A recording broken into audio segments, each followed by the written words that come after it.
നടൻ നിവിൻ പോളിക്കെതിരെയുള്ള പീഡനാരോപണം വ്യാജമെന്ന വിനീത് ശ്രീനിവാസൻ. പീഡനം നടന്നുവെന്ന് പറയുന്ന ദിവസം നിവിൻ തന്റെ കൂടെ ഉണ്ടായിരുന്നുവെന്ന് വിനീത് ശ്രീനിവാസൻ പറഞ്ഞു.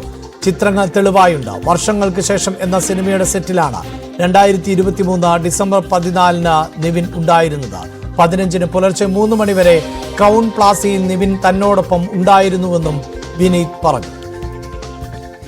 14 തീയതി രാവിലെ തൊട്ടാണ് നമ്മൾ നിവിൻ്റെ പോർഷൻസ് ഷൂട്ട് ചെയ്യുന്നത്. രാവിലെ നമ്മൾ എല്ലാ ദിവസവും അസംബിൾ ചെയ്യുന്ന പോലെ ഒരു 7-7:15 ആകുമ്പോൾ അസംബിൾ ചെയ്തിട്ടുണ്ടാവും. പിന്നെ ഒരു 8 o'clock 8:30 ആ സമയത്താണ് നിവിൻ്റെ പോർഷൻ, ഒരു തിയേറ്ററിൻ്റെ അകത്തുള്ള പോർഷൻസ് വെച്ചിട്ടാണ് നമ്മൾ ഷൂട്ട് തുടങ്ങുന്നത്, ന്യൂക്ലിയസ് മോഡൽ. അപ്പോൾ അത് കഴിഞ്ഞ് ഔട്ട്ഡോർ പോർഷൻ നമുക്കൊരു ഇനോഗ്രേഷൻ്റെ ഒരു ചെറിയൊരു സാധനമല്ല, അതൊരു വലിയ സീക്വൻസാണ്, അത് ചെയ്യാനുണ്ടായിരുന്നു. അപ്പോൾ അന്ന് 200-300 ജൂനിയർ ആർട്ടിസ്റ്റും ഉണ്ടായിരുന്നു. അതൊരു നമുക്കൊരു ലെങ്തി ആയിട്ടുള്ളൊരു ഷൂട്ടായിരുന്നു. അത് ഉച്ച കഴിഞ്ഞൊരു 3 മണി അടുപ്പിച്ച് വരെ പോയിട്ടുണ്ടായിരുന്നു. അപ്പോൾ അത് കഴിഞ്ഞ് ഞങ്ങൾ ക്രൗൺ പ്ലാസയിലേക്ക് ഷിഫ്റ്റ് ചെയ്തിട്ട് നമുക്കവിടെ ഒരു ഡേ സീൻ തീർക്കാനുണ്ടായിരുന്നു.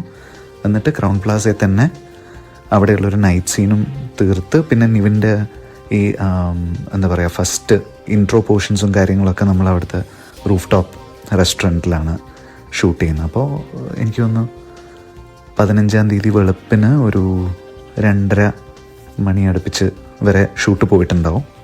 അപ്പോൾ അത് കഴിഞ്ഞ് ഞങ്ങളെല്ലാവരും കുറച്ച് നേരം ഇരുന്ന് സംസാരിച്ച് ഒക്കെ കഴിഞ്ഞിട്ടാണ് നിവിൻ അവിടുന്ന് പോകുന്നത്. അപ്പോൾ 14th രാവിലെ തൊട്ട് 15th ഒരു ഏർലി മോർണിംഗ് വരെ നിവിൻ നമ്മുടെ കൂടെയായിരുന്നു, നമ്മുടെ സെറ്റിലായിരുന്നു. അപ്പോൾ അത് ഈസിലി പ്രൂവ് ചെയ്യാനും പറ്റും, ഇത്രയും പേര് പങ്കെടുത്ത ഷൂട്ടാണല്ലോ. അപ്പോൾ അതിൻ്റെ ഒരുപാട് തെളിവുകൾ ഈ ഫോട്ടോസുമായിട്ട്, ഇപ്പോൾ ഫോട്ടോ ക്ലിക്ക് ചെയ്യുമ്പോൾ ഇമേജ് ഫോം ചെയ്തതിൻ്റെ ഡേറ്റ്, പിന്നെ ഹോട്ടലിൽ അന്വേഷിച്ച് കഴിഞ്ഞാൽ കിട്ടുന്ന CCTV ഫുട്ടേജ്, അങ്ങനെ അവർക്ക് ഇൻവെസ്റ്റിഗേഷനുമായിട്ട് ബന്ധപ്പെട്ടിട്ട് എന്ത് തെളിവ് വേണമെങ്കിലും അവർക്ക് കിട്ടാവുന്ന സ്ഥലങ്ങളിൽ തന്നെ നമ്മൾ ഷൂട്ട് ചെയ്തിട്ടില്ല. അതുകൊണ്ട് അതൊട്ടും ഡിഫിക്കൽട്ടായിരിക്കില്ല. പിന്നെ ഒരുപാട് ആൾക്കാരുണ്ടായിരുന്ന ഒരു ഷൂട്ടാണ്. അപ്പോൾ നിവിനെതിരെ ഇങ്ങനൊരു സിറ്റുവേഷൻ ഉണ്ടെങ്കിൽ തീർച്ചയായിട്ടും